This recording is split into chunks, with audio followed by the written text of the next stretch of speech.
How's it going, everybody? I hope you're having a good day. I've come across several translations of what are supposed to have been the Buddha's last words. The one that's really stuck with me is, all conditioned things are impermanent.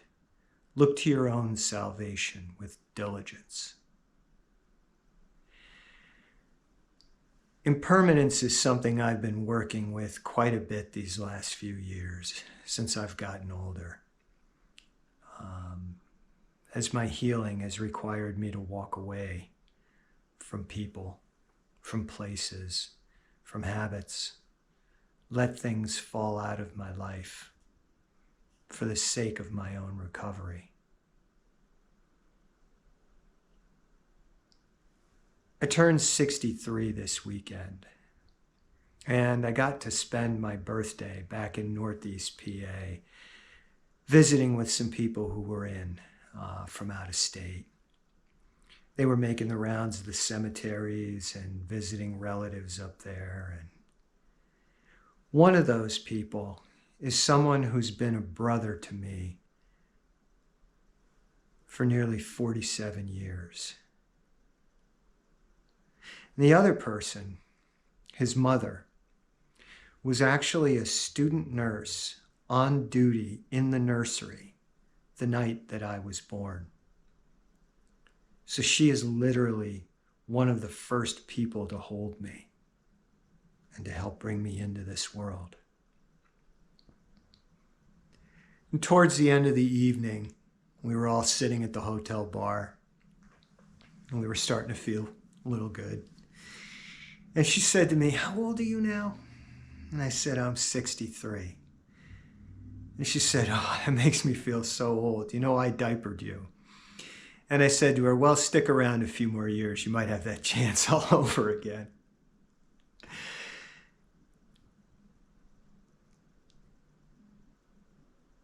When you spend your life with people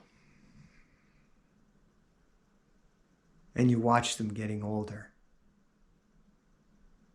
and you look in the mirror and there's an old man staring back at you, it tends to put things in perspective.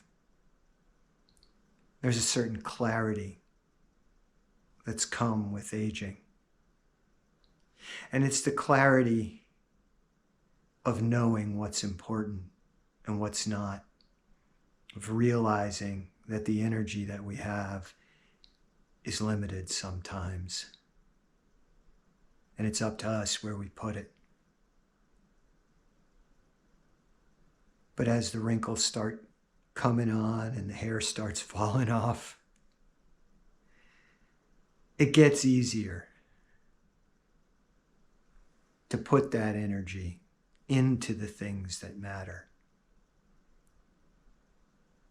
and to let the ones that don't fall away. One of the great blessings of my life is that I have found myself in the presence of just some absolutely phenomenal people, elders that I have respected and continue to respect to this day. I have learned so much. I've laughed with them. I've cried with them, worked hard. I've seen their humanity, and they've seen mine, and they've loved me anyway. One of these elders, someone whom I admire very much, said something one time that really cleared a lot up for me. We were sitting in a circle in a living room one time, and we were getting ready to do some ceremonial work. And he said, "If any of you have any questions, ask me. Ring me out. Don't make the mistake of thinking that you're always going to have me. Don't even make the mistake of believing that it's guaranteed that we're going to be together again." Statements like that can be a little unsettling, but they can also be liberating.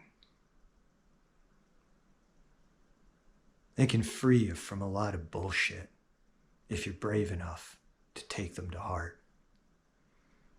If you look at your life, look at the things that are in your life, the things that you count on, and realize that in some sense, you can't count on anything being around, not even yourself. I may not even be around to finish this video. You may not even be around to finish listening to it. So the question comes up, what are you going to do with the time you have left? Where are you going to put your energy? What's important and what's not? Till next time.